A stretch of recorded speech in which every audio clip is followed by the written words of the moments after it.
Emerging Leaders Foundation is an organization that mentors the next generation of African leaders, both young women and young men, especially those who have a passion to serve, passion to make a difference in society, in their own communities down there on the ground.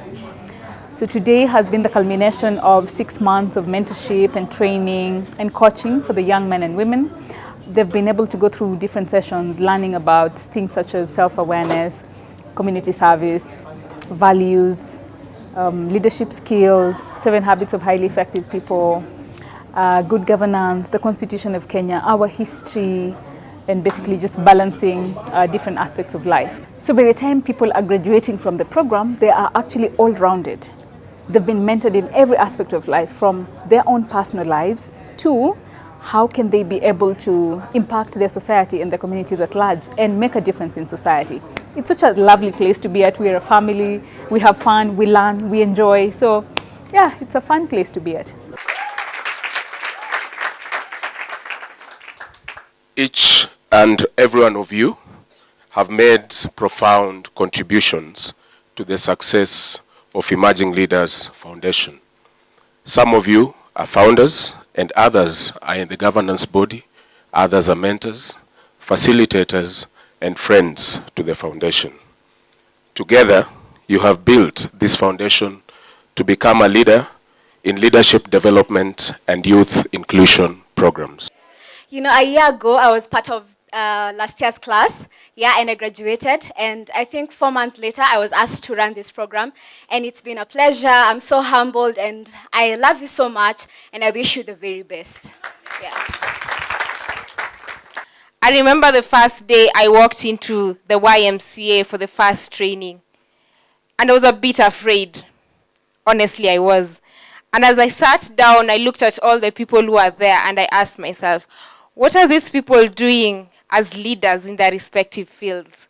I wondered, was I good enough? Was I enough? And I remembered the first session where we all had to share our stories, where we all had to be vulnerable and share those moments that have shaped us. Let us go out there and be encouraged and never give up. Emerging Leaders Foundation has opened my eyes to see the contribution that I can make in the society. And for this reason, I would like to use the platform that ELF has given me to start an organization that helps empower youths to become more socially and economically empowered. There's an African quote that I love. If you think you are too small to be effective, then you have never been with a mosquito in the dark. So, ladies and gentlemen, it's our time. What will you be remembered for? People look at my face and they see a very happy, jovial face. And at times, they tell me you're very confident. But behind this face, I can tell you there's a mask that has been there that I had to remove when I started interacting with ELF. That sometimes I was hiding to put a smiling face because then I do not want to associate with this story of a rejection. Feeling that I have the potential, I have the ability, I even have the platform, but I'm not confident to come out and be able to take that role of leading to be able to change lives. And I associate this with the experience of having been brought up in a dysfunctional family. And many of us will bear me witness that that is the starting point. A crisis even in our country is about the experiences in our families. I can tell you ELF has taught me what no education system has taught anyone in this country, and I don't think will never teach anyone in the world. The thing that made the ELF program interesting is that I did not only learn from the facilitators and mentors, I got to learn from my fellow peers. And so for me, ELF has made me get out of my comfort zones and to realize that leadership is about service to my fellow man. It's not about what I'm getting from it. It's about what I'm giving to others. The first session I had at ELF, and the first word I had to hear in my first session was about branding. And guess what? Gucci came into my mind. I know most of you know Gucci. So I kept asking myself, why Gucci? And why not any other small brands? And so throughout the session, I came to learn out that Gucci is a unique, competent, and authentic brand. And from that day, I decided Elvis will be an authentic, unique, and self-pronounced brand for himself.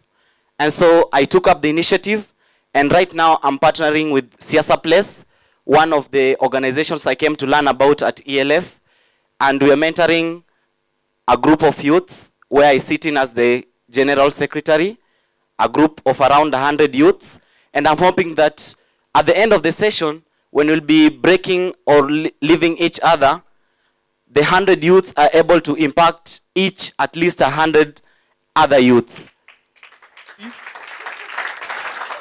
Mine was a story of a child who got it right. In fact, I always got it right, just like I'm getting this speech right now. So I went to a school that some of you, and rightfully so, might believe is the best school in this country. And together with a few friends of mine, we were that club that people needed to consult, when a question was hard. Then we would decide that this question is hard and really above the scope of any high school student. Then we would pass it to the teacher. Then I went to medical school, and a statement that has been doing the rounds in the current political arena, and I'll remind you, that goes like, Vindu vichenjanga, became very, very true. And true, things really changed. So suddenly the go-to person, the all-knowing, maybe ever-present person, was no longer that person. A few months into medical school, I was struggling with anatomy, trying to stay afloat in biochemistry, and I was just making it through physiology. So a number of times in class, I would daze off and think about my horrible life and decide that, oh my God, with every passing day, I seem to be hitting a new low. I'm winding medical school a few months from now. I've not been referred in any subject, including anatomy, and I cannot be so confident than I am right now that I am in the right cause. So what was the problem? The problem is a problem that is ailing our families, ailing our marriages, and I dare say, ailing our country.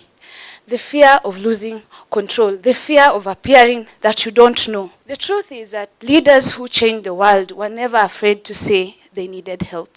They were never afraid to change their ideologies and perceptions as they shaped their struggles and sharpened their vision. Actually, they were not perfect. And the truth is, they didn't need to be. Just like none of us here is perfect, and we really don't need to be that. ELF has validated that for me. The thing about ELF mentors that I really appreciate is not only their dedication, but also the honesty and the authenticity of their stories. They don't try to paint a perfect picture for us, just tell it to us as it is. Now, I don't know what my fellow cohorts are taking home with them, but I can tell you, for me, what I'm taking home is that service and leadership cannot be separated. And that if you're not seated there doing something that will impact on the life of someone next to you, then you haven't started living. ELF has made me aware of my weaknesses, of my strength. It has pushed me to become a better person, to become the best version of myself. There's a quote that Karen really likes, and she forced me and my bestie called Ruth to memorize it. It's by Marianne Williamson. It says, "Our greatest fear is not that we are inadequate. Our greatest fear is that we are powerful beyond measure. It is our light more than our darkness that most frightens us." We ask ourselves, who am I to be brilliant, to be gorgeous, to be beautiful, But really, who are you not to be? The world has no place for you to shrink. You need to stand tall. That's one of the things that ELF has taught me. The second thing is leadership. That you don't need a title to lead. That in UON, in my group study, I can lead. That in my church, I can be of influence. That even with my friends when I hang out and we go for road trips and camps, because I really love adventure, even in those times, I can lead. I can make the right decisions. ELF has taught me, thirdly, image. That people are watching you, how you speak, how you stand, how you eat, how you dress. People are watching. And that's how they're going to judge you. So ELF has been important. It has been the tipping point of my life. It has transformed me to become who I am. It has taught me that I do not need to be afraid, that I can do great things, that I can dream big, that I can achieve more. Being here today is humbling, but also it's a very good opportunity. And I thank Emerging Leaders Foundation for the noble work that you're doing. Thank you very much, Karen and your team. This is noble work in terms of just building the next generation of African youth, Kenyan youth, who will be able to take over the continent. But the question of leadership is a question that has no jurisdiction. It's not a question of boundaries, it's not a question of race. It's a question of calling, and it's a question of calling to service. So from countries to communities, from communities to families, to households, to individuals, leadership permeates through every sphere of the society. And I'm very, very happy for you, because you are like the change that we've been waiting for. So we look forward to engaging with some of you.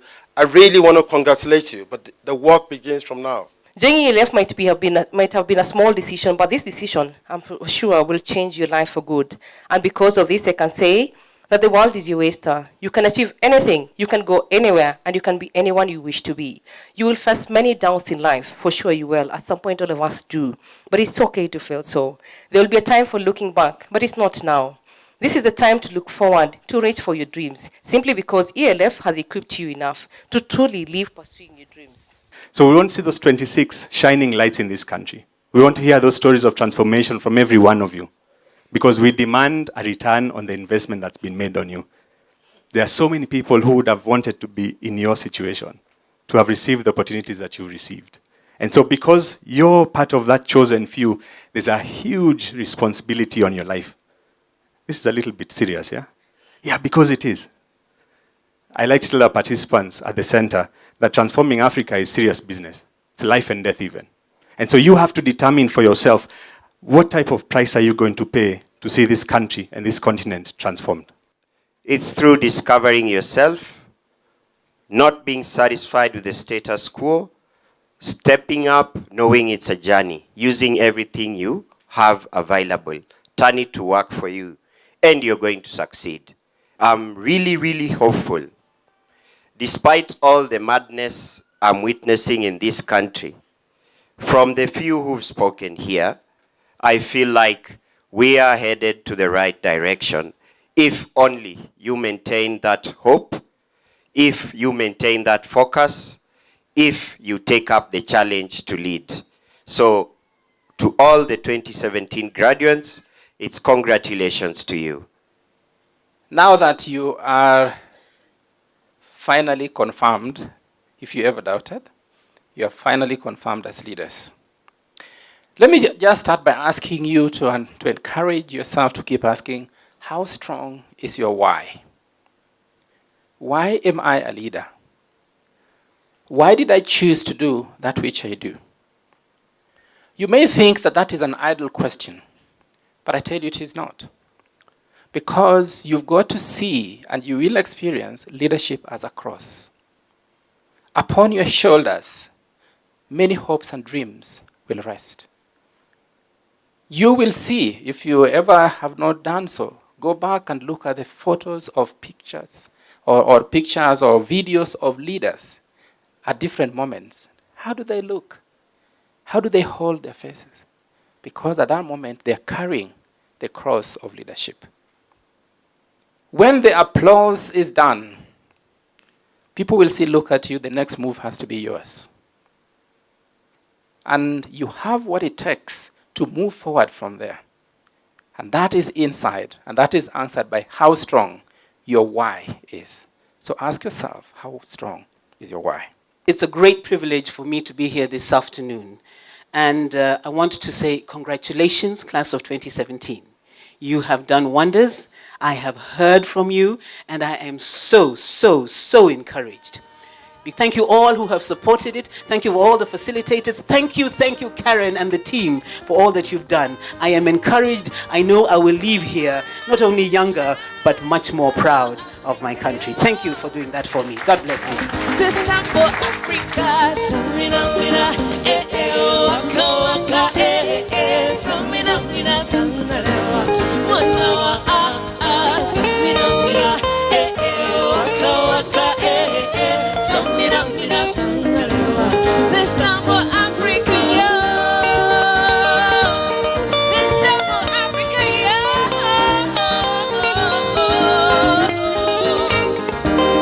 Imagine Leaders Foundation, this is your time. Come on.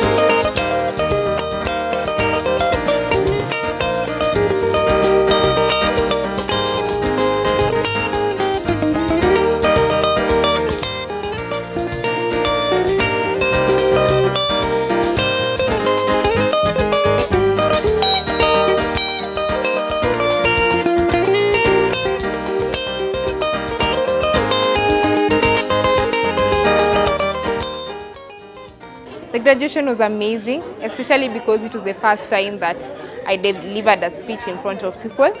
Yeah, it's been a long time coming, practicing and everything, but I'm glad that finally, yes. And it's been good to see all the speakers come in here, sharing their experiences, and just seeing the rest of the team so happy and so excited to have transformed. Wow, the graduation was everything. You see, I had expected a low-key event with the normal graduation that we're used to, but this was impactful, this was eye-opening, it had a different touch to it, and especially the speakers, they really challenged us to go out there and exercise what we have learned in real life, because now this is where the challenge begins. Okay, in the count of 1, 2, 3, take them out! Wapi makofi! This time for Africa. Thank you very much. Thank you, Asante Senate.